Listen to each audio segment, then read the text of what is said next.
Are you having a hard time figuring out what to get Dad for Father's Day? Shop now at sportshistorynetwork.com/row1 and save 15% off your order when you check out Row 1 Brand's Vintage Sports Pictorium Gallery. They have America's best sports art. With over 7,200 historic sports prints, you're assured to find something unique for Dad this Father's Day.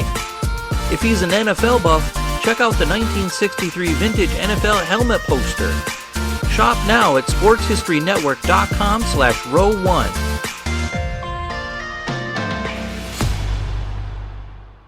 When putting together your list of the greatest baseball players ever, the names Ruth, Mays, Mantle, Cobb, Williams, and Aaron are always at the top. Yet, when you go back through the history books, statistical data, and listen to the players of yore, there's another name that appears on this list. In fact, it's a name that Bill James has put in his top 5 of all time. A name that I bet so few of you have ever heard of, Oscar Charleston. And next, on Sports Forgotten Heroes, we're going to explore the amazing career of one of baseball's greatest players ever, Oscar Charleston. This is Sports Forgotten Heroes, a tribute to the stars who shaped the games we love to watch and the games we love to play. Stars who provided us with many thrills, but when their time was up, they faded away. We'll take a look back at their spectacular careers, their moments of fame, even if it was just for one season or just one game. And now, here's your host, Warren Rogan. Hello and welcome back to Sports Forgotten Heroes. The 2020 baseball season is just getting underway as spring training is in full swing and the debates about who is baseball's greatest are, yet again, in full swing too. Now, like I said in today's tease, the regular list of characters is always spoken about: Babe Ruth, Ty Cobb, Willie Mays, Hank Aaron, etc. But there's another name on that list that most baseball fans are not familiar with, and that's Oscar Charleston. In fact, when Oscar started playing, he was routinely compared with Ty Cobb, but as the 19-teens turned to the 1920s, instead of being compared to Cobb, Oscar started to draw comparisons to Babe Ruth. Hank Greenberg said, "Charleston was one of the best ball players I have ever seen. He could hit and field with the best of them." The great Negro League star Buck O'Neill once described Oscar as Ty Cobb, Babe Ruth, and Tris Speaker rolled into one. Now those are some great accolades. So who was Oscar Charleston, and why have so many of us never heard of him? Well, that's tricky, but let's begin with this. Oscar Charleston played in the Negro Leagues. Sure, most have heard of great Negro League players like Satchel Paige, Josh Gibson, and O'Neill.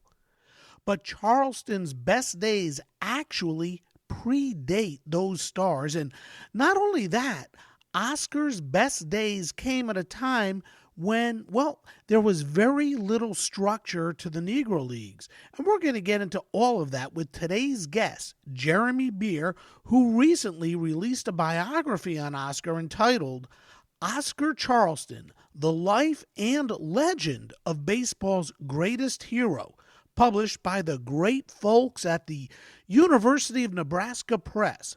This book not only goes into detail about Oscar, but it also paints a really great picture of the times, how the Negro Leagues worked, and who the major figures of the times were.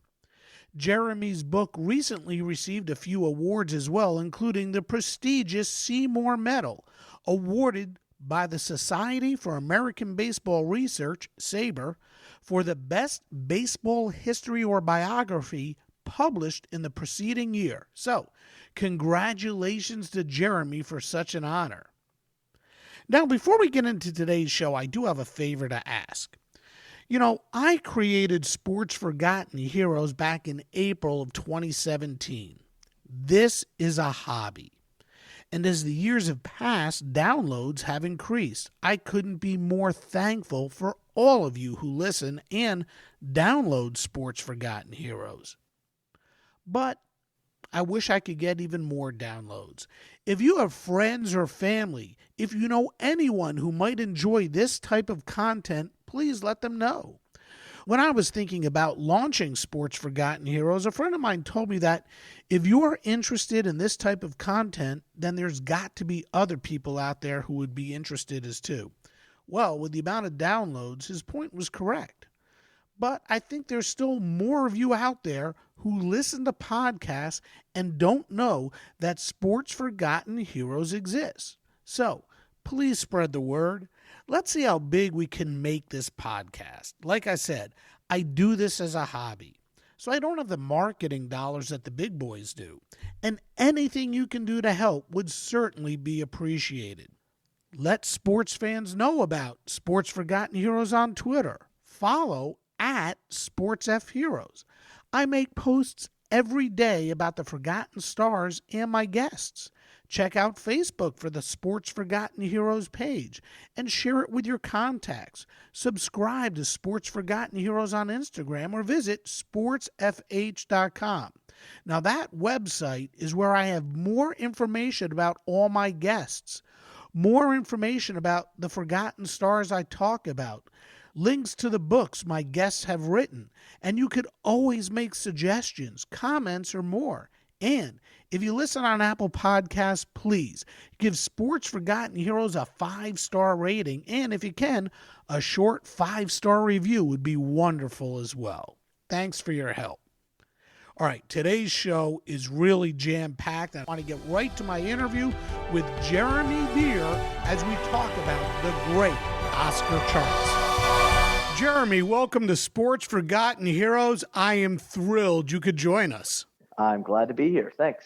Hey, man, your book, of course, at least to me, is phenomenal. I mean, I really enjoyed it. I love the way you have weaved in and out of Oscar's life to help paint a picture of what, well, the times were really like and who the people were in his life and, of course, his career.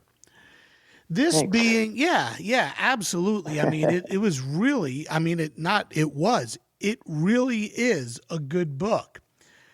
This, this being Sports Forgotten Heroes, while we'll talk about some stuff off the field and what the atmosphere was like, we're going to concentrate, I think, more about his career when possible, what it was like for him on the field, and just how good a ball player he was.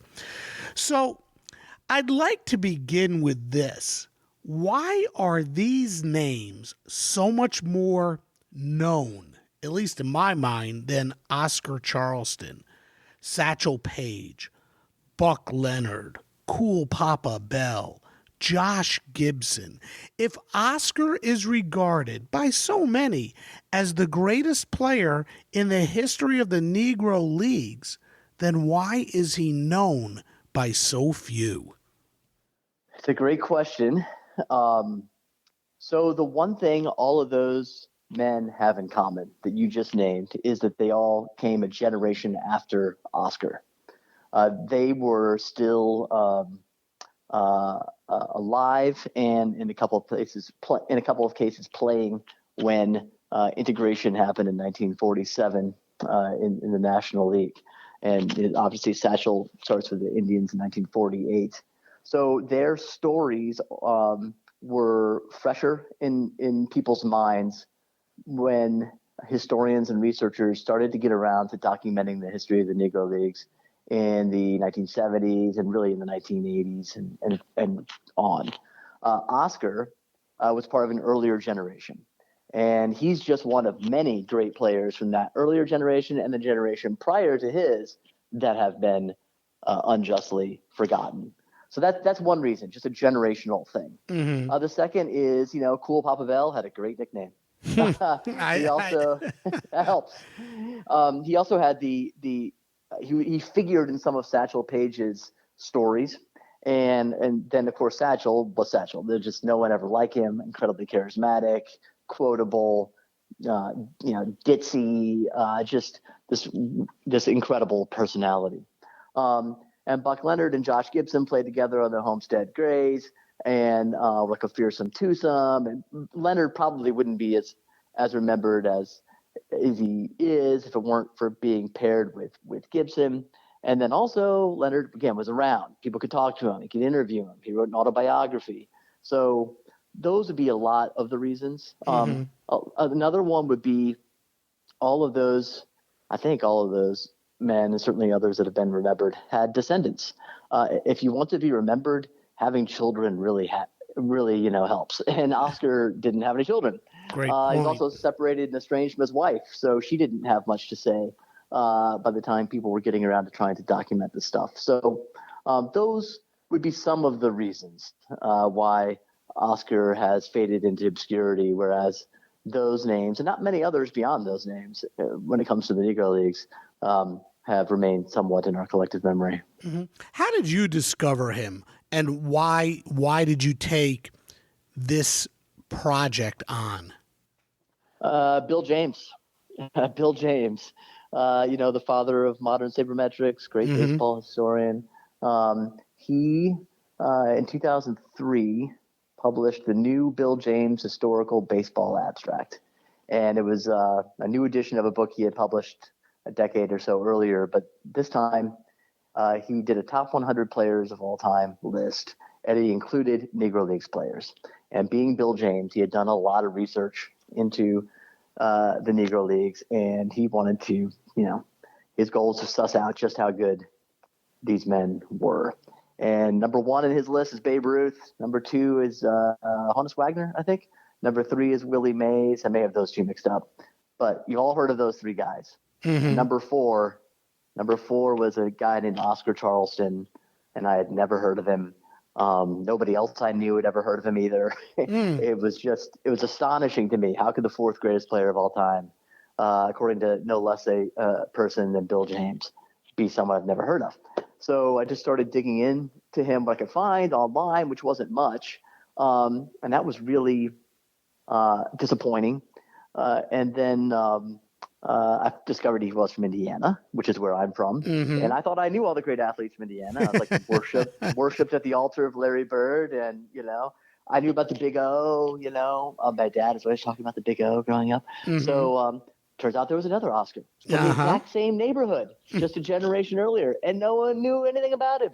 So those are the reasons why. I mean, there wasn't much on him. What there was contradictory, and just you could tell sort of like half legendary. Just he hadn't been taken seriously as a historical figure. So eventually I decided I just try to write his biography myself. Mm-hmm. Well, like I said earlier, it's really good and really in depth. What kind of ball player was Oscar? Paint a picture for us. Just how good was he? Yeah, the best I can do for people who are following today's game would say he's a left-handed Mike Trout. He dominated the game in the starting in the late teens and throughout the 1920s in a similar way to kind of how Trout does today, by being so good at so many things. He was a five-tool player, perhaps the original. He could hit for average. The best statistics we have available today suggest he hit against top-tier competition in black baseball. He hit about 350. He hit for power. He was called the Black Babe Ruth in the 1920s because of that power. He stole bases. He stole something like 300. I think we have 300 stolen bases or more than that for him in the Negro Leagues, or about exactly that, in fewer than half the plate appearances of Willie Mays. So tells you just how prolific he was as a base stealer. And he was if anything, he was pointed out for his defense more than anything else. He played a superlative center field, shallow center field, just behind second base, people said, and made a habit of making the kind of catch that Willie Mays made famous in 1954 in the World Series, that over-the-head basket catch, right, that everybody's seen. Oscar did that apparently with some frequency. Actually, it turns out that was a Negro Leagues thing all around. It wasn't just him. That was playing shallow and learning to catch the ball over your head, like Mays did in that World Series, is something that was a tradition in black baseball. I think a lot of people know that. But anyway, he was really good at that. And he had a good arm. That was the weakest of his tools, but it was good.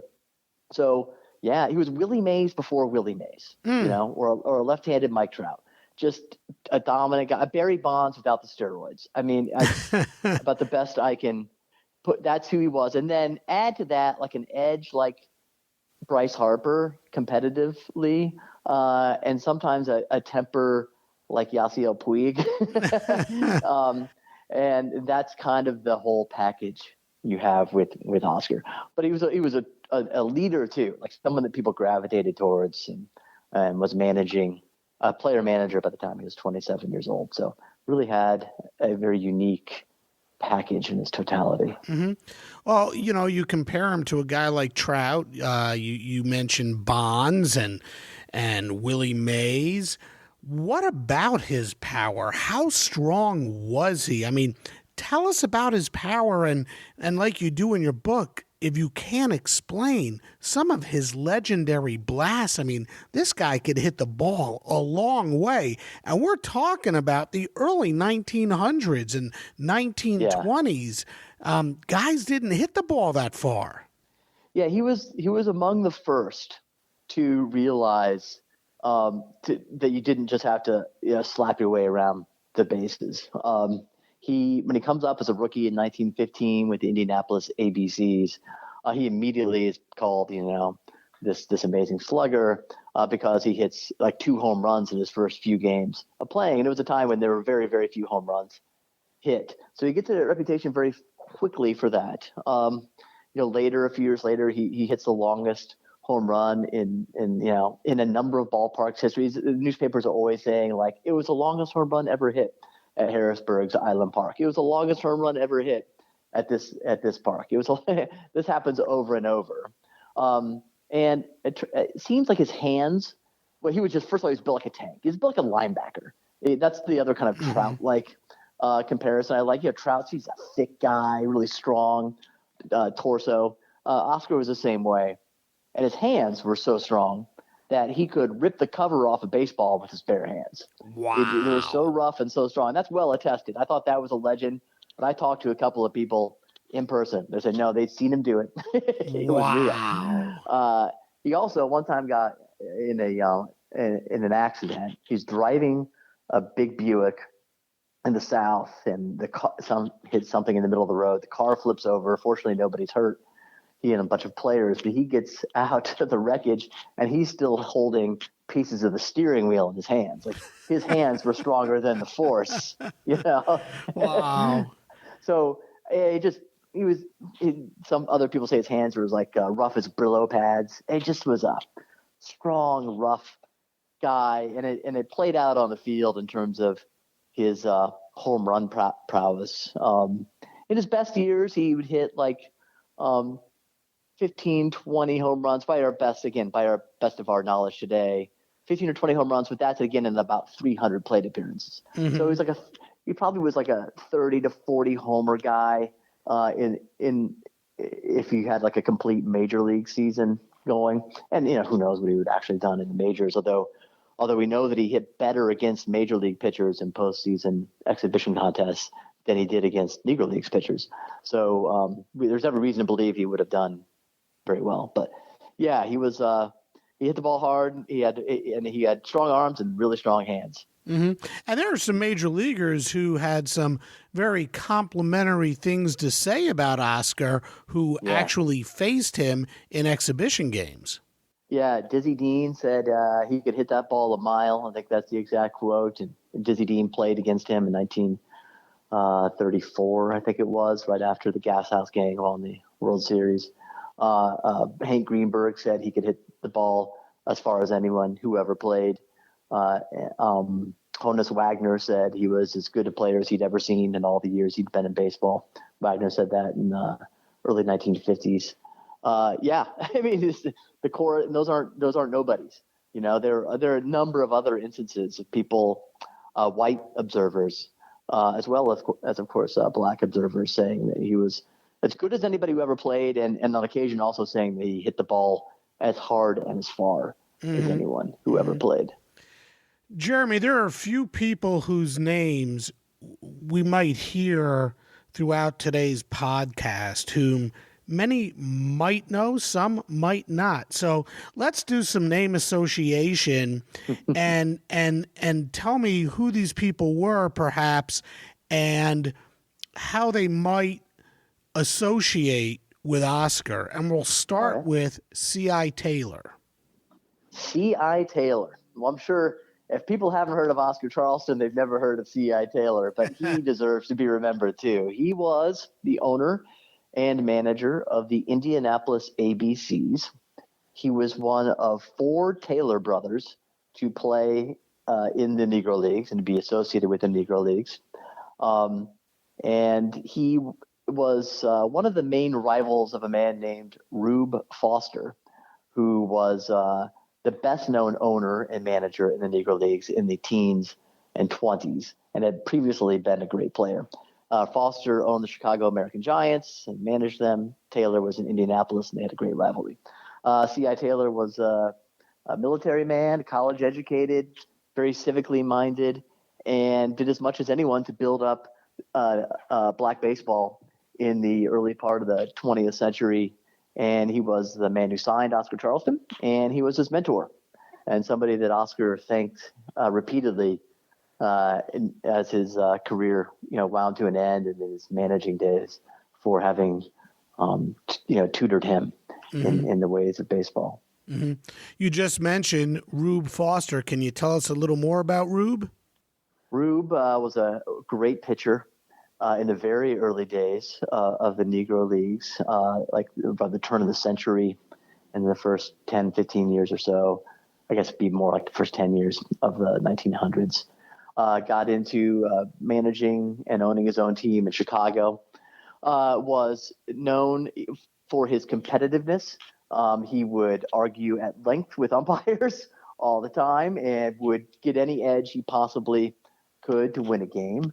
It was said that he used his pipe to signal to runners on base or hitters at the plate to what plays they should run.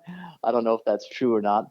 Well, larger-than-life figure and one of the best-known people in black baseball in the first part of the 20th century, founded the first formal Negro League called the Negro National League 100 years ago in 1920 in Kansas City. And that's, in fact, I believe today, it's either today or yesterday or tomorrow, but I think it might be today, is the exact date of the 100th anniversary of the founding of the Negro National League.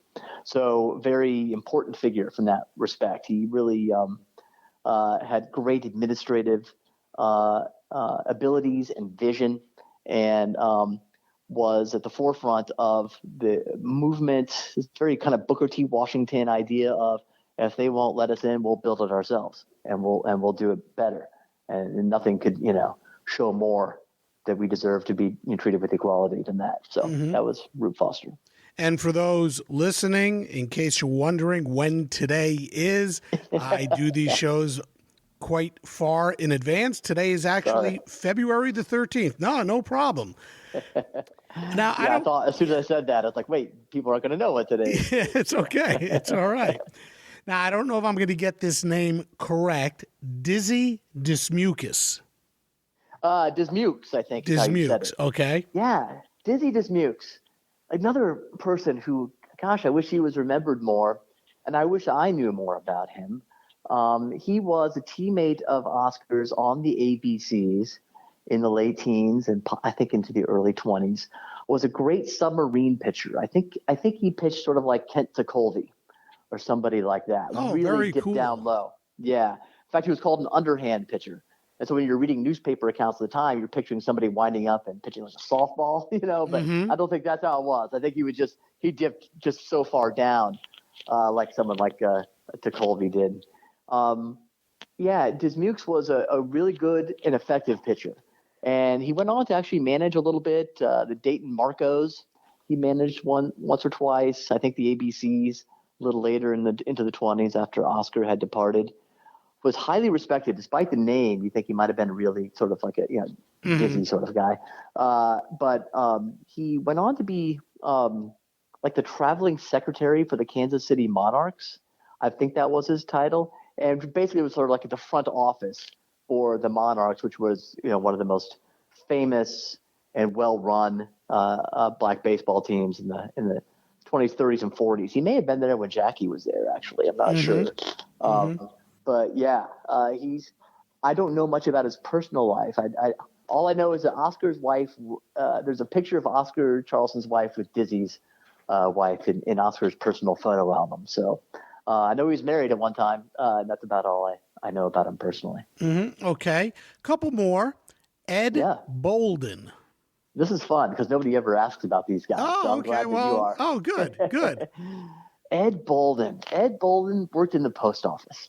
He worked in the post office in Philadelphia or the suburbs of Philadelphia. But he was a really smart man, studious, serious, earnest, and somewhat self-important, and kind of humorless. But he got involved with black baseball sometime in the 20s, I think, early 20s, and came to control a club called the Hilldale Club. They never really had sometimes they were called the Daisies, but most of the time they were just called the Hilldale Club. They were based in Darby, Pennsylvania, the west side of Philly. And he built the Hilldale Club into one of the most competitive black baseball teams in the country, and especially on the East Coast, and played a role in several leagues. I believe the Negro American League later, I think. Maybe the Eastern Colored League before that. I'm starting to get hazy, but yeah, it was the ECL. Yeah, thank you. So he was, it wasn't larger than life like Rube Foster. He never lit up a room when he walked in. He didn't seem to have that kind of charisma, but he was just so administratively solid that he was a good baseball owner, a baseball club owner. He didn't have any money, so I think he always had to have white partners, which sometimes caused him trouble. There were two ways you could have the capital to run a successful black baseball team, for the most part. One was to be involved with the illegal lottery, the street lottery called the Numbers. And the other was to get to that. Okay, great. And the other was to have a white partner. That was pretty much it. It wasn't like there just weren't enough, at least not enough who were interested in baseball, black, businessmen or businesswomen who had made, were making money in a legitimate business or had made enough money in a legitimate business to run a team. So that's how it was usually done. Okay. Cumberland or Posey? Cumberland Posey. Gosh. Another great character who definitely deserves his own book. Really competitive. Was a great basketball player. In fact, he's a member of the Naismith Basketball Hall of Fame. Oh wow! As an early basketball pioneer, great player in Pittsburgh. Son of here's the counterexample to what I just said. His father was a member of the elite in Pittsburgh, especially the black elite. He was he owned a coal business, I think, some industrial concern. Cumberland Posey's father had made a fortune, and so Cumberland Posey Jr. was raised in comfort, which is very rare among figures associated with the Negro Leagues. Was well educated, but he was competitive as anything. Always dressed in knickerbockers and like a driving cap, like he was just going out to the golf course. And he started and owned and managed a club called the Homestead Grays in Pittsburgh, and was a big rival of another man named Gus Greenlee and his Pittsburgh Crawfords. But yeah, Posey was a really forceful and successful owner who helped develop a lot of different careers. And he's the man who brought Oscar Charleston to Pittsburgh in 1930 to play for the Grays, and also the guy who discovered Josh Gibson. Right. Okay. And the last one I want to talk about is a guy you just mentioned, Gus Greenlee. Gus Greenlee was the son of a physician. Is that right? At least his brother went on to be a physician in North Carolina. Somehow made his way to Pittsburgh. I think after the war, World War One. Ran liquor, bootleg liquor during Prohibition, and worked his way up sort of in that. I think it's not too much to say the underworld, but was very successful at it. And didn't he run some numbers? He sure did. He was the numbers king of Pittsburgh and was really one of the most successful numbers kings in America. And he got involved with black baseball. It's not entirely clear why. Probably as a way to launder money from the numbers, as a way to sort of maintain and burnish his reputation in Pittsburgh. In 1932 is when he really put the Pittsburgh Crawfords onto the stage as a big time team. He had sort of been involved kind of a little bit with the team called the Crawford Giants, as they were known before then, maybe donating some money for uniforms and that kind of thing. He sort of progressively got more involved with them and then sort of took them over. He was the numbers king of Pittsburgh, and in 1932 decided he was going to have a big time team, and he lured Oscar Charleston from the Grays to come be the manager, and they got Satchel Paige to join. Paige was already on the team because Greenlee had kind of found him in Cleveland. And they got Gibson to come over from the Grays, and they added Judy Johnson and Cool Papa Bell and Judd Wilson and all these guys, and made it a star-studded team that he built his own stadium in Pittsburgh, which was a great thing because otherwise teams usually played at Forbes Field, which was nice, where the Pirates played, but they couldn't dress in the locker room there or shower because of the segregationist ideas. So it was great to have your own place. And it was in the Hill District of Pittsburgh. And he was big time, and he made the Crawfords big time.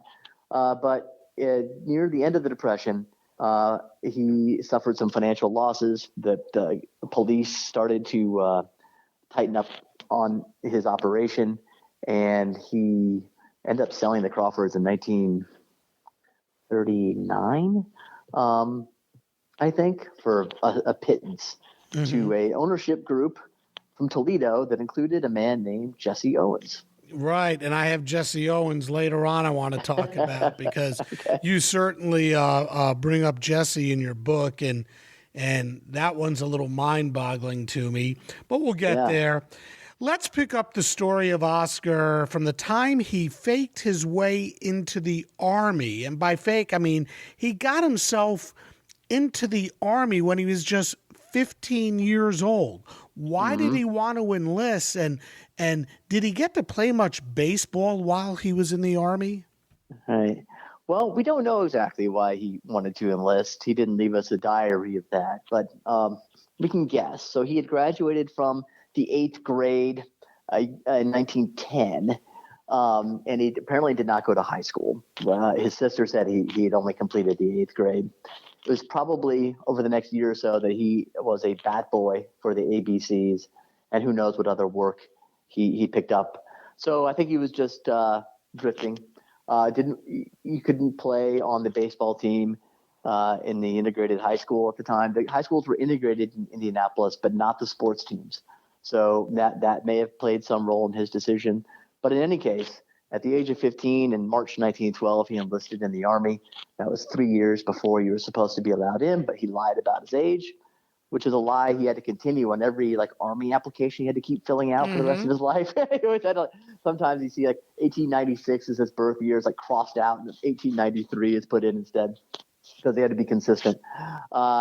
But yeah, either the Army believed him, or it's also possible that one of his parents consented to it and signed a form. But it was always said that he had lied his way into the Army, and I think that came from Oscar. So I think we can take that to be the case. And he was shipped to the Philippines. And fortunately, the 24th Infantry, which was the unit he was with, all black infantry unit, had a baseball team. And they got a reputation as being a really good team on the island.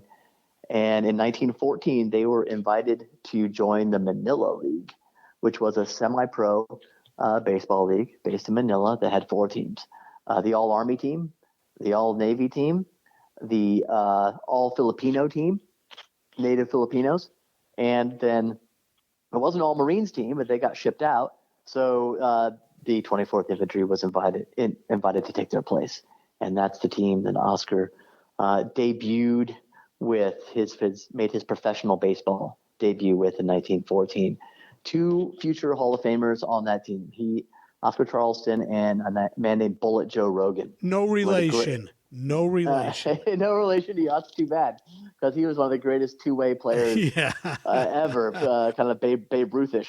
So, yeah, they were a really good, talented team that did pretty well in that league, despite the fact that Charleston would have been only 17 years old. Rogan was like 19, and they were really good. Yeah. Mm-hmm. So he serves, and then when he gets out, he knows what he wants to do. He wants to play baseball. So he heads back to his hometown of Indianapolis, and he makes the Indianapolis ABCs. Now, this was an independent team. So a lot of questions I have for you here. Okay. Like you said earlier, he lived in Indianapolis, and most people today would associate, that area of the country with basketball. But back in the late 1800s and early 1900s, it was really a hotbed for baseball. So talk about baseball in Indianapolis back then and how popular it was. And then I'd like for you to follow that with why it is not nearly as popular there today. Well, I don't know if I'll know the answer to that last question. I wonder that myself. But, yeah, you're right. So there was briefly right around that time in the Federal League, the upstart Federal League, which was challenging the American League and National League for players. Indianapolis had a team in that league, the Hoosiers, I believe they were called. And it had several strong black teams. The ABCs were the strongest of them. And the Indianapolis Indians. And the Indians were the high minors team that actually had been briefly in the old National Association, a major league team in the late 1800s. So, yeah, there were a lot of teams around. It was very popular. Of course, baseball was the most popular sport in the country at that time. And as to why it's not as popular, and, of course, basketball was in its infancy. Basketball. Why did basketball suck all the air out of the room in Indianapolis and Indiana as a whole? That's a good question. And maybe it's just because Indianapolis just kept it never returned to being a major league city. I don't know, because Cincinnati, 90 miles away. Baseball has always been huge in St. Louis. It's a really good question. It's not like there hasn't been baseball talent in Indiana either. There's Ed Roush and Max Carey and Kenny Lofton and Gil Hodges, and there's a ton of guys, Yeah, and Oscar Charleston. And not to mention Oscar Charleston, right? And several other Negro Leagues players too. So I don't have a good answer for you on that one. I wish I did, Warren. That's a good question. So getting back to Oscar, he was young when he got there, when he got to Indianapolis, and he was used in a variety of ways, from pitcher to outfielder. What were the early returns on his talent? Yeah, so he starts out as a left-handed pitcher and does pretty well, but he's so good at the plate. Well, I shouldn't say that. He shows a lot of promise at the plate. Hits a couple of home runs early on, as I mentioned earlier. And really just so good in the field, just so incredibly sparkling in center field, that within like a month, 6 weeks, C.I. Taylor has decided he's going to be like a spot pitcher at best. He's my starting center fielder. So he continues to pitch occasionally over the next several years when needed, to someone's hurt or something, or just a blowout. But I think he was just so good in center field that Taylor thought, that's this guy's position. I'm not going to mess around with him, on the mound too much. And on the mound, he was good, but not great. It wasn't Babe Ruth. It wasn't like he was this is somebody who had a sub-3 ERA, over 150 innings that were not going to pitch anymore. It was good, but not great, as my reading of the statistical record. Mm-hmm. So, the early returns were for the first 2 or 3 years of his career that he was the best center fielder a lot of people had ever seen.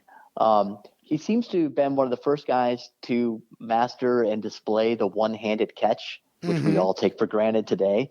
But, of course, mitts today are 2 times bigger, 3 times bigger than they were when Oscar was playing. They were hardly any bigger than your hand. And so to catch a ball one-handed, especially because there was no padding, was pretty freaking incredible.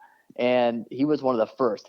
People talk about how it looked like he was just swatting at flies out there, which is when we get this term, swatting at the ball, and would just catch it like that. It was really amazing. And then going back on balls, he really amazed people at too, like jumping at the fence. Again, things we take for granted today, robbing home runs over the fence. With a glove like that is crazy. Yeah. Yeah. It's almost like you said, it's almost like playing barehanded. It helps if you have hands as strong as his, I guess. I can't imagine. Yeah, when you could tear the cover off a baseball, probably not a lot would hurt those hands. Hey, tell us a little more about the ABCs as far as how good a club they were. And this being an independent team, who did they play and how good was the competition? Right, so all teams were independent before 1920. There was nothing but independent playing in black baseball. Their top competition, the Chicago American Giants, for sure. That's Rube Foster's team. And then there were teams in Detroit, New York, like the Lincoln Giants would have been one of the best teams of that era. Yeah, I'm trying to think if there were other really good Midwestern teams at that time. None are coming to mind. There was also a team called the Chicago Union Giants. One of the most, as everybody knows who's looked into this, like so many Negro Leagues teams were named the Giants that it gets really. Yeah. I mean, I'm just looking at the Chicago American Giants. Exactly. Yeah. It was sort of code. I think it was a sort of code early on for newspaper readers maybe to know that this is a black team. And it just keeps getting used, maybe for reasons of prestige, and people don't really know. But anyway, so those would be some of the teams, and they were really good. They won a mythical national championship in 1916 by beating Rube Foster's club in a season-ending series. Championships being decided essentially in the press, sort of like college football championships used to be decided, Okay. So it's just sort of consensus, like this will decide it. And if no one could kind of, launch a reasonable, counter argument, then everybody just would sort of accept that was the championship. So they were good enough to do that in 1916. They were very competitive throughout the late teens and in the early 20s. They only won that one championship in 1916, but they were really competitive almost all the time during that kind of 10-year period. Well, what about the Negro Leagues themselves? I mean, during the early days of the Negro Leagues, and I was not aware of this until I read your book. I mean, the way I see it, there really wasn't a lot of structure. I mean, they stage a lot of, as you just said, championships and nothing regular like the National or American League did in Major League Baseball, and players jumped from team to team. How did all of this work, and at what point did a more structured setup come about? Well, everything you're saying is true, and I think everybody realized it was less than ideal. So before 1920, there's no team or no league, excuse me. Everybody just creates their own schedules. It's not really known what the schedule is 2 weeks out or 3 weeks out. Certainly not a month or two out. Yeah. You wouldn't. So he could have had even more impressive stats than he did, because you got to figure a lot of what he did was never reported. Well, yeah, we know that we're missing a ton of games. We're actually. So here's a quick digression. Negro League statistics today in 2020 are better than they've ever been, including in 1920, right? I mean, they've never been as good because thanks to the digitization of all these periodicals and newspapers, and then like an army of researchers going back in and finding box scores, we actually have, according to one good estimate I've heard from a leading Negro Leagues historian, like 70%, maybe higher, of box scores between major black teams. Wow. So we may not be missing as many. Now we're missing a lot of their contests. And here's how it worked. So the ABCs would play the Chicago American Giants. That's essentially like a major league contest. That's top talent versus top talent. But then on Monday, the ABCs are going to be playing Kokomo. Okay, Kokomo doesn't have a top rated team. It's just like it's a white team from Kokomo. It could be a black team from Kokomo.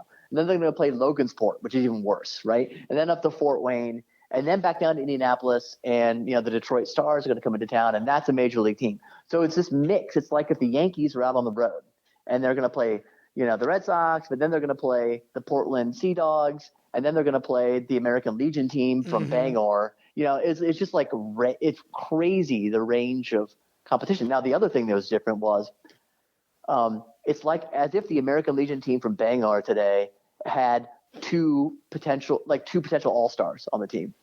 The talent was not efficiently distributed in 100 years ago. You could be fantastic and working on the factory and playing for your semi-pro team on the weekends, and at 3:30 when you're off. So it wasn't like you got sucked away into the meritocracy wasn't like this perfectly functioning thing like it is now. So sometimes you'd run into a semi-pro team that's really, really good. That's why you'd see some surprising scores. So, but anyway, there's no structure, and there at that point not probably even contracts. Later there are contracts between players and teams. There's certainly no agreements that you can't steal players from other teams. And even if you did have a contract, who's going to enforce it? What are you going to do? So players jump all the time. It's just a very fluid situation. And it's not ideal from a fan standpoint because you don't know who's playing who. There's no statistics being kept. You don't really know how good people are, if there's a championship, all that sort of thing. So Rube Foster in 1920, his effort to start the Negro National League is an attempt to make all this better, to have like umpires, who have consistent rules and we're going to show up for the games. To make sure the teams are going to show up for games because you're part of this league. That was another problem. You might have a game scheduled for Thursday. It's too expensive to get there. We're not going to come. Well, that's not good. It's not good for anybody.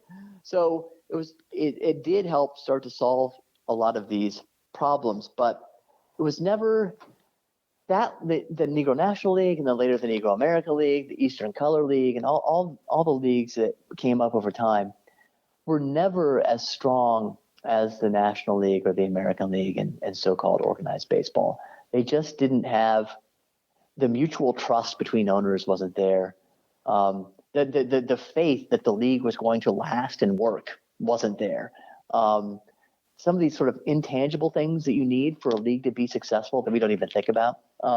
Just the money wasn't there to really promote the leagues and make it seem worthwhile to the owners all the time to be part of it. So they were always kind of rickety. Some years they'd function better than others, but sometimes, they'd peter out before the schedule was over and there'd be no championship series at the end of the year. They tried to play a Negro League World Series and did starting in 1924, but it was kind of hit and miss. Didn't always happen. It's just not enough money would be the way. Not enough money, not enough mutual trust. The men who own teams in these leagues were not natural followers. They were collaborators. They just tended to be sort of lone wolf sorts of fellows anyway. So there were a lot of things that made it hard for there to be a really strong, centralized Negro League. Well, like you said earlier, owners of Negro League teams, they weren't always all African American. I mean, some were white. Why did white men want to take ownership of these teams? And by the way, as you noted in your book, one of these guys was the grandfather, if I follow correctly, of Vince McMahon of WWE fame. That's right. Jess McMahon. Yep. The New York Lincoln Stars. Well, to make money is the answer. I mean, it's the same reason why white record producers were signing black acts in L.A. in the 1940s and 1950s. They saw a market opportunity. It wasn't out of philanthropic reasons, as far as I can tell. That doesn't mean they were bad guys, although, interestingly, one of the two white co-owners of the Kansas City Monarchs, a man named Tom Baird, was a member of the Ku Klux Klan. And that's a little bit strange to consider. Also said that Oscar Charleston was the greatest player he'd ever seen, black or white. So human beings are complex. Yeah, I guess so. Yeah, that only came out fairly recently, that little datum about Tom Baird. But yeah, it was just to make money. They saw a market opportunity. So J.L. Wilkinson is among their most famous. And one of the interesting people associated with the Negro Leagues was a woman named Effa Manley. Effa Manley owned the Newark Eagles with her husband Abe Manley. Effa Manley was biologically white. She had a white biological father and a white mother, but she was raised by a black stepfather with her white mother, and she chose to identify as black. So that's a little interesting fact about the Negro League. Yeah, it's really interesting. Yeah. It was and then a lot of times the white men behind the teams weren't owners, but were backers, financial backers, or maybe they were bookers. Nat Strong is one of the most famous of those characters. He also played a role with in the world of basketball, but he was on the East Coast, and he controlled a lot of venues. That gave you a lot of power. If you could control who could play at Ebbets Field, that's a bad example because he didn't have control of Ebbets Field, but some of these venues that were highly valued, then you had a lot of pull, and you could call a lot of the shots. That was often resented. That was resented a lot in the black community, that guys like Nat Strong had so much power. But there wasn't a whole lot that could be done about it sometimes.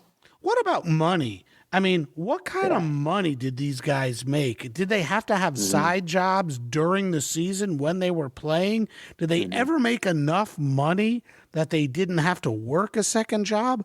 What about money? So here's the shocking thing. I was really surprised. Certainly by the 20s and the 30s, the average Negro Leagues player made more than the average white worker in America. Wow. Over this 4 or 5 months of the season. So they actually got paid pretty well for the times. They didn't get paid as much as white major leaguers, that's for sure. But no, they did not have to have side jobs during the season.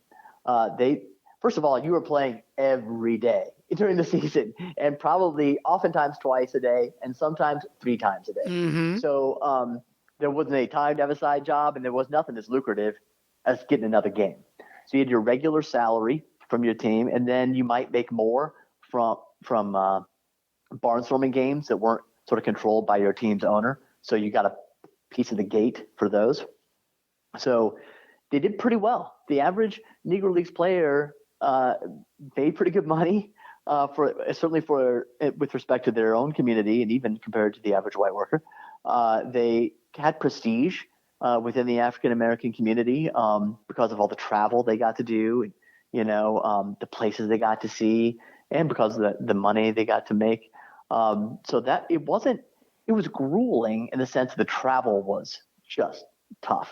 It was grueling in the sense of, like, if you were hurt, there's no disabled list. Don't get hurt is the only answer. You're probably going to be out of a job, at least for a while. It was grueling in the sense of when you were traveling and playing against white teams, all sorts of racist insults might be hurled against you. It's hard to get food or places to stay in the South in particular, but in not only in the South. I mean, there were certainly the sorts of daily sorts of reminders of the realities of racism, segregation in America. But having said all that, and that was the truth throughout the African American community. Given that that's the baseline reality, it was sort of a better life than certainly the average African American had at the time. Now, during the off season, yes, everybody would get a job. Oscar usually just went and played more baseball. He would just go to Cuba and or play more down there in the winter. something called the Hotel League. Yeah, well, that was another winter league played in Palm Beach, Florida. It was I forget whose brainchild that was. But basically, the deal was you got an easy job during the day at the hotel, and then you played baseball as well. As all part of the same gig. And there were 2 hotels, and they each fielded a team, each fielded a black team, and for the entertainment of the winter visitors to Palm Beach, Florida, in the teens and the 20s. Yeah, he played there. A lot of stars did it. Yep. Puerto Rico, a lot of players went to Puerto Rico, others went to Mexico. And Oscar himself was sometimes like a porter for the Philadelphia Railroad, or Pennsylvania Railroad, excuse me, or he was a chauffeur. That kind of thing was very common. But that was supplementing what was otherwise a pretty decent income, believe it or not. Hey, let's go back to the beginning, getting back to Oscar. Talk about his heritage. Was he Indian, as you were talking about, or French? Was he African American? What about his heritage? Gosh, yeah, it's really weird. So when I started this project, I discovered that he was listed in like a dictionary of American Indians in sports as an American Indian who at least partly American Indian. And I was like, really? That's interesting. Well, when you chase that down, it all comes from the testimony of just one person, his niece, Anna Charleston Bradley, said that to an interviewer. Actually, she said in a letter to a man named Larry Lester, and it took off from there, had a life of its own. But she's the only source for that. So Larry isn't sure what to make of it. I'm not sure what to make of it. I will say, in the 1900 census, his father's father is said to have been born in France. Now, I don't know. It was so hard for me to make any sense of that. That could just be an error, although it's an odd error to make. But there's some chance that on his father's side, maybe there was a French trapper who married an Indian woman. This sort of thing happened. There was a French community in Charleston, South Carolina, where Oscar's father was born, probably where his last name comes from. So it's possible that he has some American Indian ancestry, but impossible to say, or at least was impossible for me to find out. And why Anna Charleston would say that, I don't know if it isn't true. So I just put it out there as it's certainly possible. And if it's true, then that puts him as one of the greatest American Indian, one of the greatest athletes with American Indian ancestry in American history, like Tiger Woods and Johnny Bench and those kinds of guys. Now, did he have a good relationship with his father? No idea. Yeah, that's one thing that's just not in the record at all. His father doesn't. I could only find a little bit about him. I couldn't even find his death date or death certificate. He said he'd been a laborer in Indianapolis, which makes sense. He came up to Indy with his wife in 1896, just before Oscar was born. We just know that he worked hard. We know one time he had to come and get his wife out of a sticky situation, Mary. Oscar may have inherited his temper from his mother, Mary. She once greeted a deputy on her porch with an axe, and apparently that was not appreciated. She was taken to the court, and Tom, Oscar's father, had to come down and plead with the court for leniency, which he was fortunate to receive. But Mary was, despite maybe having a temper, was actually very well regarded. We know she went on to have a leadership position in a black sororal organization in Indianapolis, had even a national leadership position with that organization. So she must have been very able. We just don't know much about Tom. Mm-hmm. Now, they moved around a lot. What was life like for young Oscar? Well, we can presume that it was tough. They lived in, you're right, 10, 11, 12 different places, almost a different place every year in Indianapolis while he was a youth. Those places were in one of two principal black neighborhoods in Indianapolis, but mainly in the Indiana Avenue neighborhood. We know from others' testimonies as to what those houses were like. that they weren't mansions. They were shotgun shacks. Probably unheated in terms of like central heating. There's probably like an oil heater. They were certainly not cooled in the summer. Kind of tar paper roof kind of situation. Probably no indoor plumbing. So it was a he grew up poor, like most African Americans, and not a few European Americans did in the early 20th century, without much of anything. As far as we can tell, there's no reason to think otherwise. And he had a bunch of brothers and sisters. He had 9 living brothers and sisters. So there were a lot of mouths to feed. Yep. Where or how did he learn to play baseball? Probably sandlot ball in Indy. There we have some testimony from others who grew up around that time of playing with him in Indianapolis. And it was said that he was a bat boy for the ABC, so he probably learned a lot there. So, yeah, I think it was just in the air. There were a number of semi-pro black teams in Indy at the time, and the ABCs, as he was growing up, were right in the neighborhood, just a couple blocks away. So it would have been very easy for him to learn the game from those guys and from his sandlot peers. Mm-hmm. And then, like we said, he went into the Army at an early age, came back, gets work or joins the Indianapolis ABCs, and then he gets married at a young age. And that marriage didn't last. Who did he marry, and why didn't it work? Yeah, he married a woman with the very unpromising name of Hazel Grubbs in 1917. Despite the name, it turns out she was a very accomplished young woman. She's in the papers a lot before they get married for her singing abilities and her theatrical abilities. Her mother, she came from a very good family. Her mother taught piano lessons and was also a singer. Her father was the principal of one of the black schools in Indianapolis and was highly educated, had been at Tuskegee Institute with Booker T. Washington. So that's interesting because it fits a pattern for Oscar. He was always going up, trying to go up in the social scale. And I don't mean that in a negative way. He had ambitions. He had social ambitions. He was very intelligent and able and charismatic. And he was the sort of person who could convince an accomplished young woman like Hazel Grubbs from a good family to marry this poor ball player. That tells you a lot about his personality. Now, it didn't last, and God only knows why it didn't last. We know Oscar wasn't always the most easy man to live with, but we don't know. We just know that they separated within like a year and a half or so, and never lived with each other again, and were divorced a few years later. Mm-hmm. Well, like you said, he liked to move up in social class, and, he ended up serving a second time in the Army, and if I got this right, he came back and got married again and really moved up in social class with his second wife, a woman by the name of Janie Blaylock. Who was she? And talk about their courtship, their marriage, and, moving up in social class. Yeah, very similar pattern. They met probably in Harrisburg, although Janie late in life remembered it being in North Carolina, so possibly it happened there, although I don't know I wasn't able to figure out how that would have happened.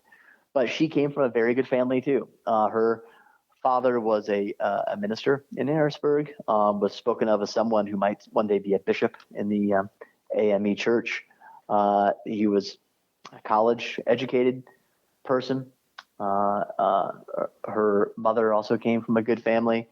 And so this was, sort of a leading Harrisburg family. Janie herself had gotten her teacher certificate, a 2-year degree from a college in Harrisburg, and was very intelligent, very pretty, very well-spoken, very cultured. And Oscar, kind of hit it again. And it was such like a bad match on paper that they had to elope in order to get married. There was no way her father would have consented to it, I was told by her descendants. So they eloped to St. Louis and got married there, but ended up living for a number of years with her parents in Harrisburg. So yes, it's another example of his ability to win the affection of people in the higher social stratum. Mm-hmm. So Oscar really, and I know we're jumping around a bit, but it's sort of like Oscar's career. He jumped around quite a bit. I mean, Indianapolis, then the New York Lincoln Stars, and back to Indianapolis, and then, on to the Chicago American Giants and Detroit and St. Louis and back to Indianapolis.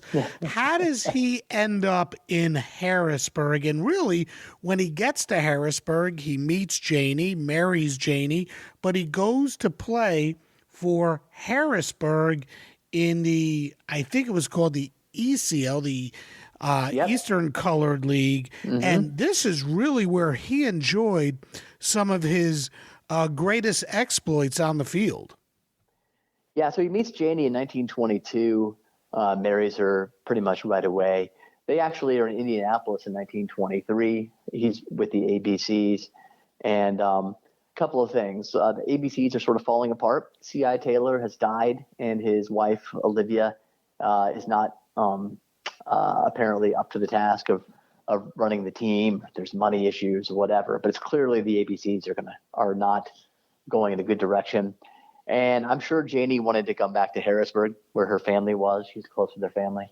So everything comes together. In 1924, a man named Colonel Struthers, who owns the Harrisburg Giants, decides he's going to make them a big-time team and enter them into this new Eastern Colored League. And he lures Oscar to Harrisburg to be the player manager for the team. And that was the other thing. Oscar really, really wanted to manage a team. He was a natural leader and not a natural follower. So he was always happiest when he was the manager. And when he wasn't the manager, there was always a little bit of friction with leadership. So yeah, he goes to Harrisburg. He's there for 4 years, 1924 to 1927. And Harrisburg never wins the league pennant, but they're always real good. And sometimes a couple of those years, they're really good. And Oscar in particular, I mean, this is in the middle of his prime. I mean, he puts up numbers, I'll just say, 1924 in Harrisburg, or 1925, according to our latest, statistics that we have against top competition only. He hits .427 with a .523 on-base percentage and a .776 slugging percentage. That's that's really good. In case anybody is curious, that's really good. So numbers like that are what he puts up in Harrisburg, just incredible. And he's managing a team means putting together the team. I mean, the managers of these teams were essentially also the general managers most of the time. So he had to recruit players, and he's always doing that in Cuba and elsewhere. And he made Harrisburg a big-time team. They never won a pennant, but they were really good. I cut you off a little earlier about Cuba. Tell us about the Cuban Leagues, because he played there for a couple of winters, and he played on some pretty good teams. Teams, in fact, that were so good, sounded like the rest of the league would quit during the middle of the year because they knew they couldn't beat the teams that Oscar was playing on. Yeah, that happened twice, I think. He played in Cuba on 10 different occasions for 10 different winters. He played in the Cuban League, which was a very good league, about equivalent to the Negro Leagues in terms of its quality, so just a tick below the National League and the American League, and really just because of a lack of depth, not because of a lack of top-tier talent. And he built a reputation very quickly as being a star in the Cuban League. He became a star, a household name. The 1923-24 Santa Clara team, known as the Leopards, the Leopardos. That was the first team, as you were talking about, where they were so far ahead of the rest of the league. And the league only consisted of 3 or 4 teams. It wasn't the big league.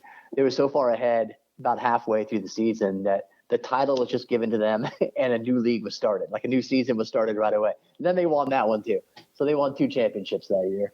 And then it happened again in a subsequent year with a different team where they just stopped it midway and gave them the title and started something else. So yeah, he was considered a big time star. There are people, there's a Yale professor, Roberto Gonzalez Echeverria, who remembers his grandfather talking about Oscar Charleston and how great he was in the field and at the plate. Mm-hmm.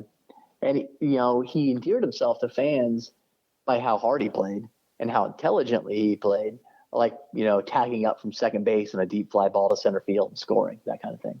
But also because he learned Spanish. He taught himself Spanish, taught himself to write, read, and speak Spanish in short order. An intelligent guy, like you said. Yeah. It's just unbelievable. He's translating articles in his scrapbook. Here's the Spanish clipping and then the English translation next to it in his hand. Intelligent and charming. And there are all sorts of stories about his time in Cuba, being carried off the field, showered with money after one game-winning hit. There's a time when he gets into a big fight. He comes in hard at third base, spikes the third baseman. The third baseman's brother is a soldier, Cuban soldier, who's in the stands. He jumps out of the stands and joins his brother and starting to try to take on Charleston. Fists are flying. The end of it all was that the third baseman is sent to the hospital, and Oscar, walks off the field with the police to go to jail for the night. So he won the fight, but lost the legal battle there. Mm-hmm. But he got out of that. He made his case so eloquently that he was issued an official apology by the Cuban army.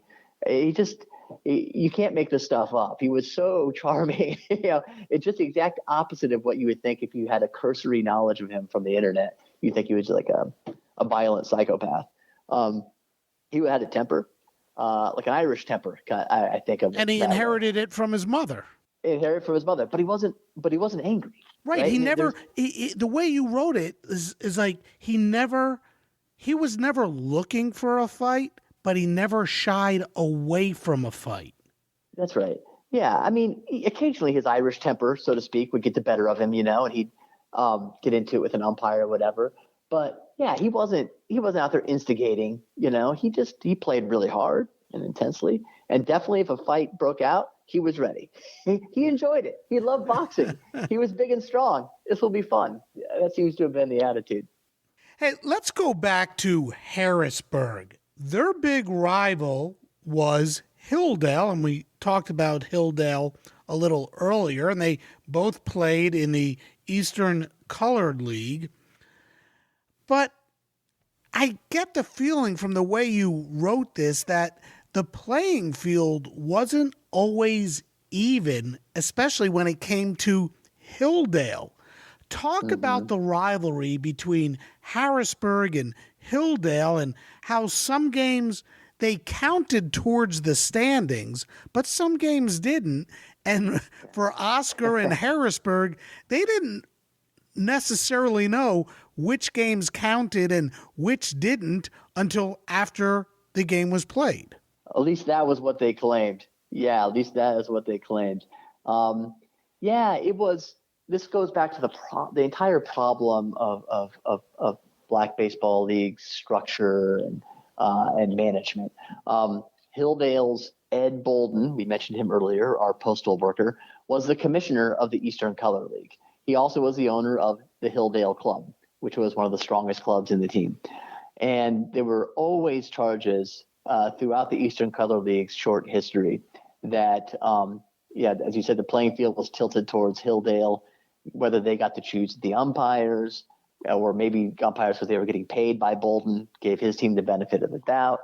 And there was also this question of which games are league games and which ones aren't. It's like if I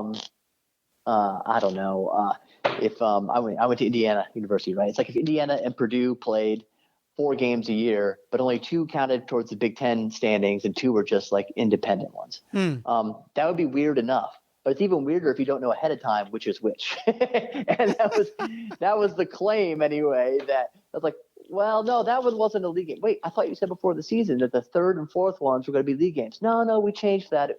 It was stuff like that, just like hijinks, shenanigans, and it really ticked off Oscar and the Harrisburg Giants. And in 1925, he made a big kerfluffle about it with a letter to the editor of influential newspaper called the Pittsburgh Courier, and it made a big hullabaloo. And it's just very indicative. It is not important in and of itself, but it's indicative of sort of the issues that were faced in black baseball. But it's also indicative of something else. So that was in 1925. So he and Ed Bolden are like, you would think they'd be enemies because he goes after Ed Bolden and Ed Bolden goes after him. And yet just 3 years later, right after the Giants kind of fold, the Harrisburg Giants fold, who signs Oscar Charleston? Ed Bolden. It's crazy. And then it happens again. So he's playing for Hilldale in 1929, and he's been removed as manager by Bolden because various reasons. And anyway, there's a argument on the field, and a fight breaks out, and Charleston takes a swing at the owner of the Homestead Grays, Cumberland Posey, hits him in the jaw. Who signs Oscar Charleston the next year to play for him? Cumberland Posey. So he was the kind of guy you could fight with and be mad at, and yet somehow he was charming enough, or at least he was good enough, maybe both, that you wanted him on your side. This happens again and again. It's really funny to see. There's no fight ever lasts with him. It wasn't the kind of guy that anybody really stayed angry at, it seems like.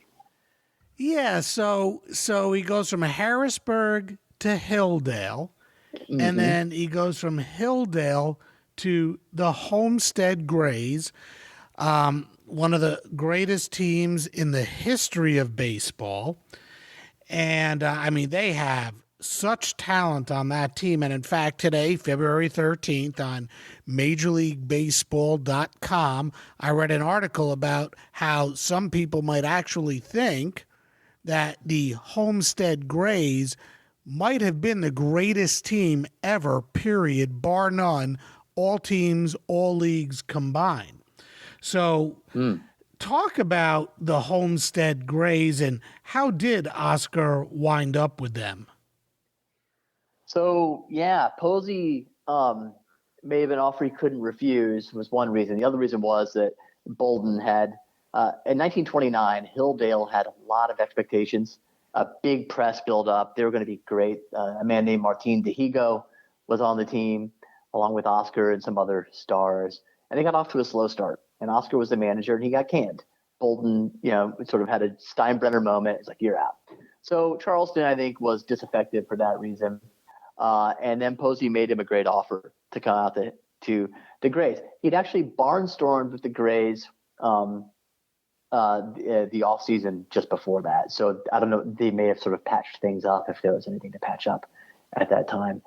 So he comes out to the Grays, and they have a good team. Judy Johnson, the future Hall of Fame third baseman, is on that team. Some others like Vic Harris, who's a great outfielder. But what really made them great. And Smokey Joe Williams was one of their pitchers, another Hall of Famer. He was aging, but still very good. But a young catcher named Josh Gibson was brought onto the team midway through the season, and even at 18 was just phenomenal. And so Gibson's addition to this already strong team made that a truly great team. And I think we can safely assume we know Oscar was the de facto leader of that team, that he played a large role in mentoring young Gibson in 1930, and then the next year in 1931. And by the way, I have it called up. I'm sorry to interrupt, but they're saying it was the 31 team, and they had Josh Gibson, Smokey Joe Williams, Oscar, Willie Foster, Judd Wilson, and they're saying that this team was perhaps the greatest baseball team ever. It was really good. I mean, they won a mythical championship in 1931. It was one of those unofficial ones. Yeah. Also, Double Duty Radcliffe was on that team. Ted Page, a great outfielder. Yeah, there was a lot of talent on it. I mean, I won't argue with you about it. It's certainly one of them, one of the greatest teams. I think the one thing I would say about all these black baseball rosters, the top of the roster was often phenomenal. As good as any that we've ever seen. It would always have been the depth. That would be the question you would have, whether they could compete, would they be as good as another great team over 162 games, because they just didn't have the same bottom of the roster in terms of a sheer number of players, and also just in terms of, the talent pool there just aren't as many African Americans as there are, white Americans in America. So, they often, the bottom of the roster wasn't quite as good as it would have been in so-called organized baseball. But at the top of the roster, definitely you go 9 deep or so, maybe more. I think that's reasonable. One of the things we haven't talked about is that, Oscar joined Indianapolis when he was 18 years old, and that was back in 1915. And now we're talking about him being with the Homestead Grays in 1930 or 31. And he's 34 years old and is still regarded as one of the best, if not best player in the Negro Leagues. His staying power and his abilities for such a long period of time are incredible. Again, just how good was he, and look, he's slowing down a little bit at this point, but how does he stay in shape to perform at such a high level? Well, so first of all, he moves to first base. That's the one thing. When he goes out to the Homestead Grays in 1930, he moves out of center field, where it's thought that he's getting bigger. And by the end of his career, he's quite fat. He's one of these guys who's still a really athletic fat guy, like Kevin James or something like that today. Like, wow, you're an athletic fat guy. He was getting bigger around the waist. He moves to first base in 1930. So that's one way in which he sort of keeps his career going, like many other people have. He's 33 years old. He plays a great first base. He's lauded in the press for his abilities over there to stretch and scoop and do the things that first basemen do. And you're right. He's lost a little bit. Like, he's not he's only hitting 314, 333, something like that now. Maybe the home runs are down a little bit from where they used to be. He's still very, very good.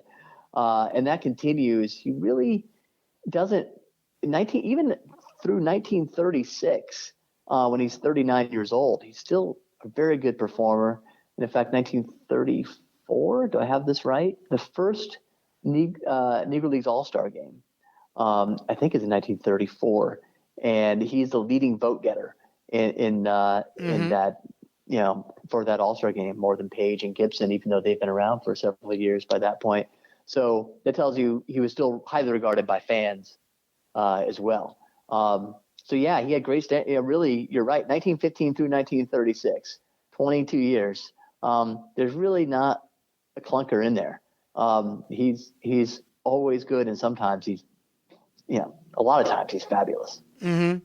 So he plays for Homestead for a couple of seasons, including that 1931 season, and then he's on the Pittsburgh Crawfords. What happened? How did he get from Homestead across town to Pittsburgh? Well, Gus Greenlee happened, and Greenlee was able to offer a couple of things. One, money, a really good contract, but most importantly, being a manager again. You weren't going to be the manager on the Homestead Grays. That was Posey's position.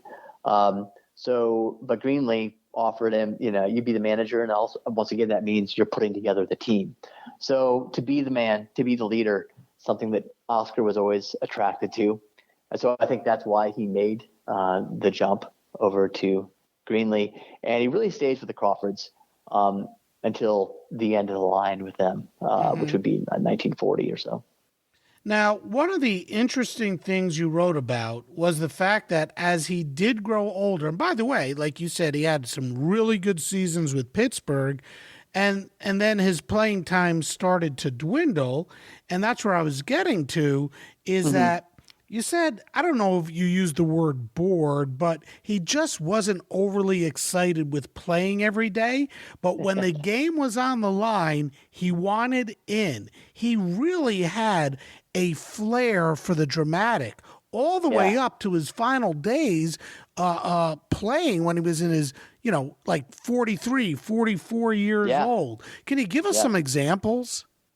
Yeah, well, that was Oscar himself who said that to one of the players he was playing with one time, that he said something like, I just don't get excited anymore unless the game's on the line. There are guys on base. And he was on the bench, and then that happened. He inserted himself to pinch hit and won the game with some game-winning hit.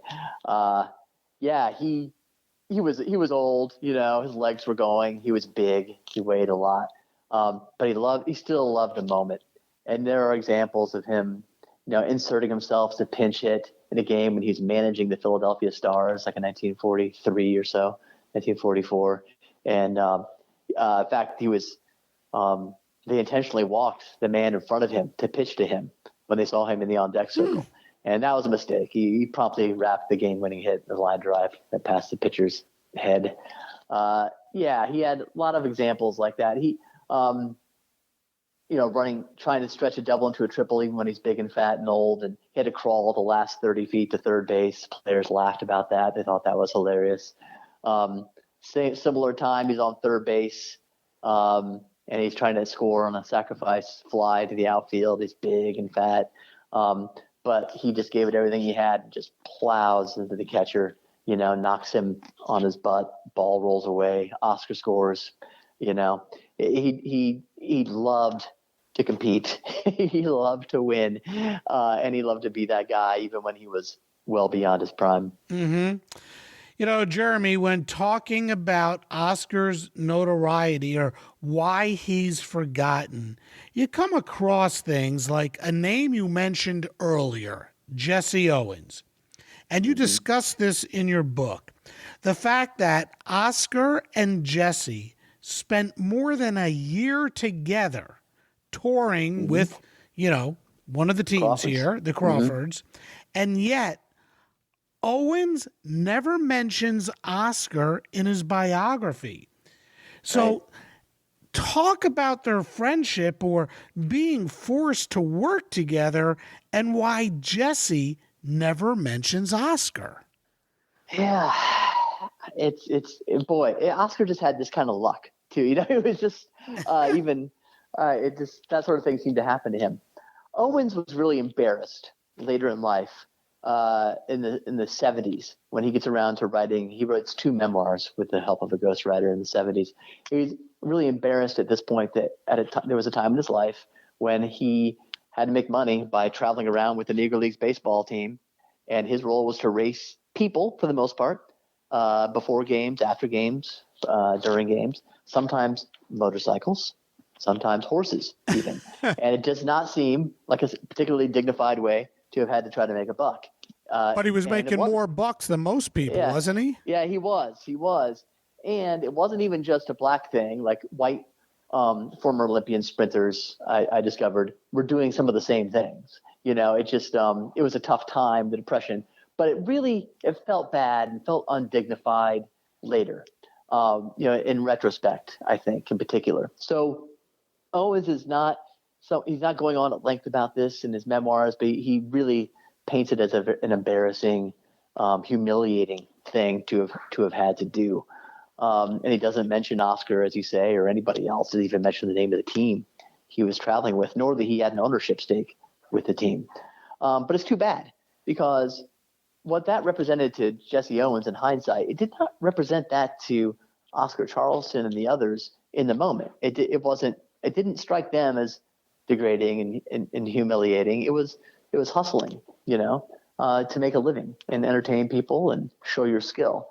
So the same thing can look different in different times, in different contexts, to different people. Mm-hmm. And he was unfortunate that Owens couldn't climb out of the moment in which he was writing his memoirs and credit Oscar for what he was, and others who were, on that team, for their abilities. Mm-hmm. He got kind of caught up in this generational difference in how the Negro Leagues were viewed. To a later generation like Jackie Robinson, Hank Aaron, and Jesse Owens is sort of part of this in a way. They viewed they were viewed as a too ready accommodation with segregation and the realities of segregation.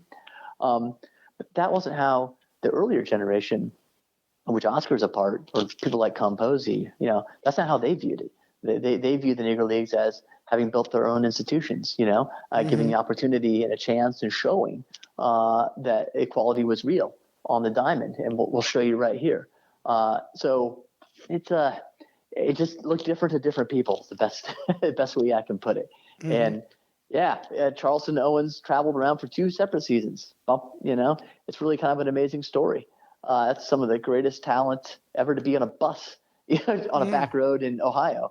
You wouldn't know it, though, unless you go back to the old newspaper clippings and read about it right there in 1940 and 41. Mm-hmm. One guy who did recognize how good the talent was in the Negro Leagues and decided to do something about it is a guy whose name we've yet to mention, Branch Rickey.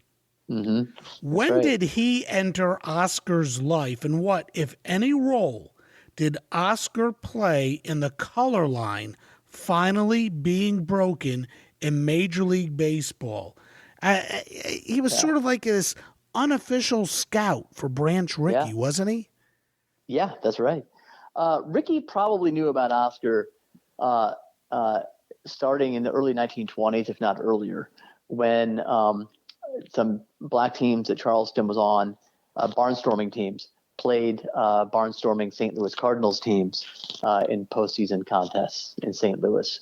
Those were St. Louis Cardinals teams that Rickey would have been the manager for, the general manager of. So I think he may have seen Oscar play in those games. We don't know for sure. He certainly would have heard about him because Oscar acquitted himself exceedingly well in those contests.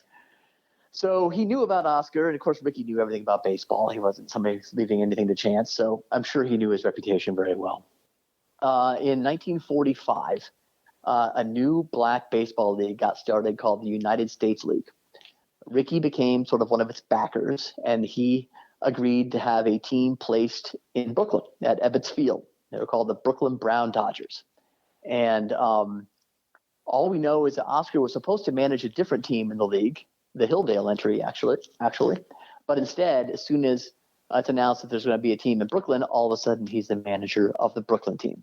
So it's possible that Rickey had something to do with that, because we know later from his lead scout, Clyde Sukeforth, that the Dodgers, quote unquote, hired Charleston to find out information about black players. They had a problem. It was not easy for white scouts to go to games between black teams, not stand out, and Rickey didn't want to tip people off to what he was trying to do.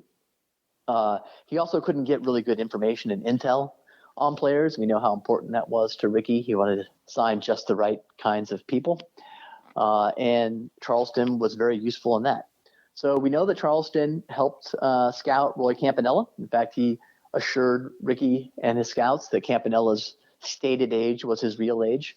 And he had just started really, really early. Rickey could hardly believe he was only 23. And then he didn't help with Jackie. We know that. But of like there were like 6 early signees for the Dodgers. I think Charleston probably did background scouting for at least 3 others, Roy Partlow and Johnny Wright and Dan Bankhead, because they were all associated with teams that he had either been with them on teams before or was soon thereafter when they washed out of the Dodgers system. So, yeah, he was a scout, an unofficial but paid scout, it seems, for the Brooklyn Dodgers, probably making him the first African-American to be paid to scout for a Major League Baseball team. Mm-hmm. Mm-hmm. Well, we're getting towards the end of his career here, as a player, as a manager, as a scout, and he played at least part-time into his 40s, and he could still hit the ball. In fact, his last ever at bat, he got a base hit. But he was really focused on managing and coaching and even trying his hand at ownership. Talk about Oscar's later years in uniform and how he stayed involved in the game. Yeah, well, it's Ed Bolden again brought him back to manage the Philadelphia Stars. And he has a couple of stints managing the Stars, but primarily from 1948 through 1952. The last 5 years of the Stars' existence. He was a manager, and he had really mellowed out by that time. The players who played for him during that time say how he was like a father figure to them. He was tough, he was stern, but he was someone they enjoyed playing for, and he no longer got into fights or anything like that. So he really did everything he could to get stars players signed to major league contracts. He did a lot of scouting in the South and elsewhere, try to find talent, and then tried to interest major league teams in that talent. So a guy like Harry Suitcase Simpson, whom some people might remember, was an Oscar protege. And there were some others. No huge names. He never had an Ernie Banks or a Willie Mays on his Stars teams. They just didn't have that kind of luck or that kind of money oftentimes to make those kinds of signings.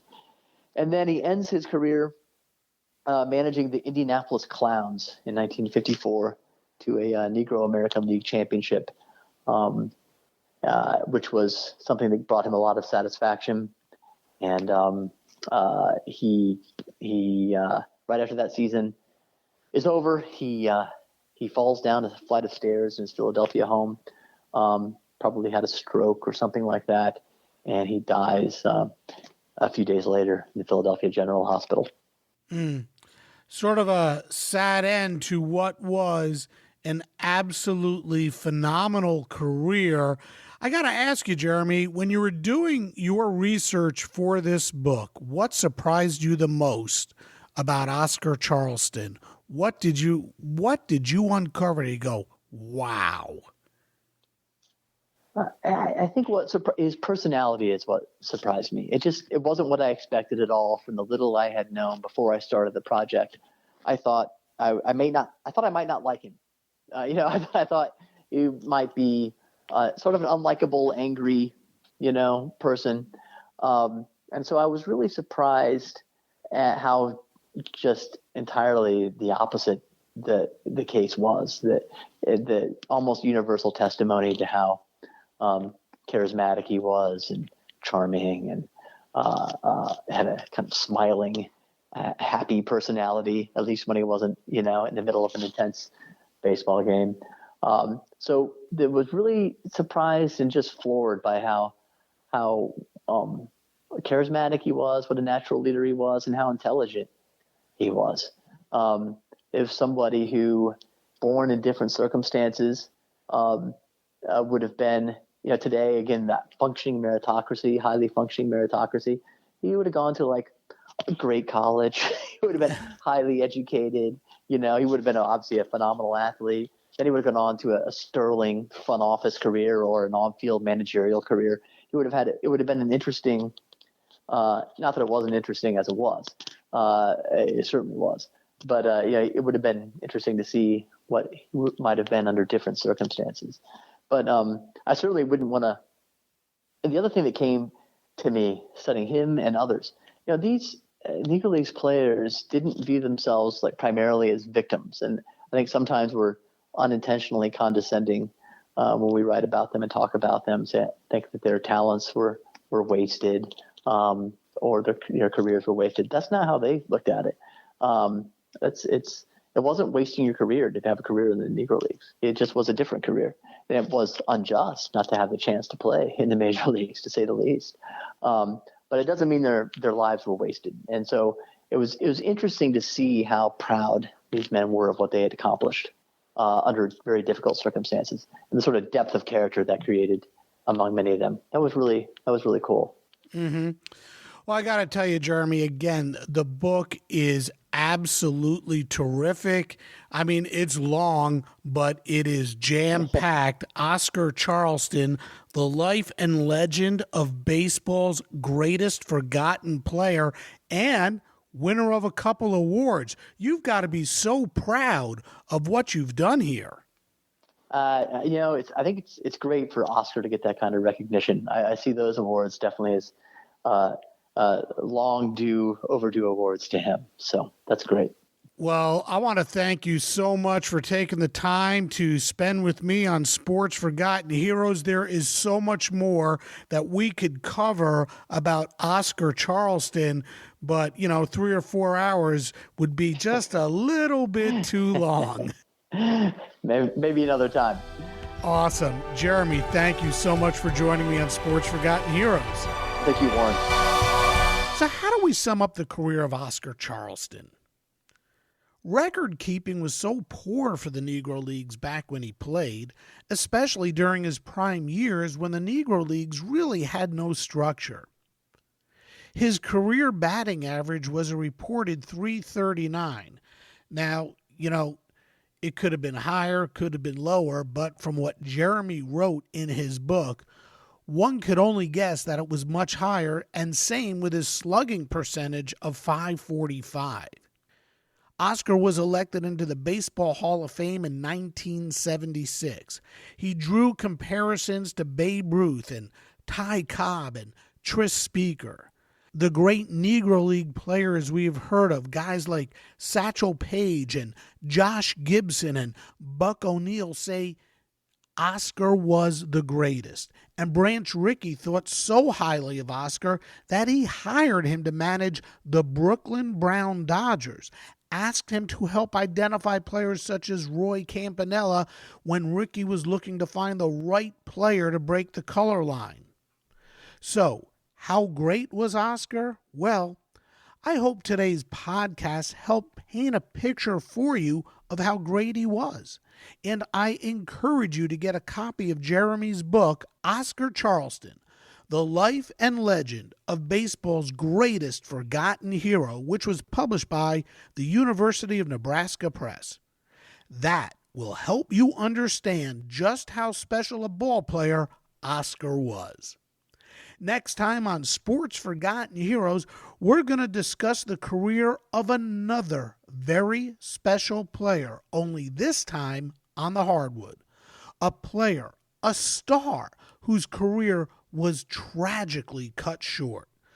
But he is still considered to be one of, if not the greatest player in the history of his home country, Yugoslavia, and a player who made such an incredible mark on the NBA, Drazen Petrovic.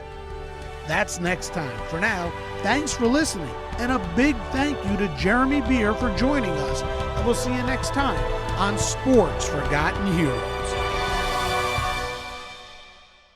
We here at the Sports History Network proudly partner with 26 podcasts, all revolving around the history of sports. But did you know that many of our hosts were sports history authors way before they started their shows? It's true. We've got Joe Ziemba, host of When Football Was Football, Joe Zagurski, host of Pro Football in the 1970s, Mark Morthier, host of Yesterday Sports, Tommy Phillips, host of Lombardi Memories, and Scott Adamson, co-host of From the 55-Yard Line. All these authors have many books for you to choose from. To check them out, go to our website at sportshistorynetwork.com/sportshistorybooks. Pick up your copy today. Soundtrack provided by Kevin MacLeod of filmmusic.io.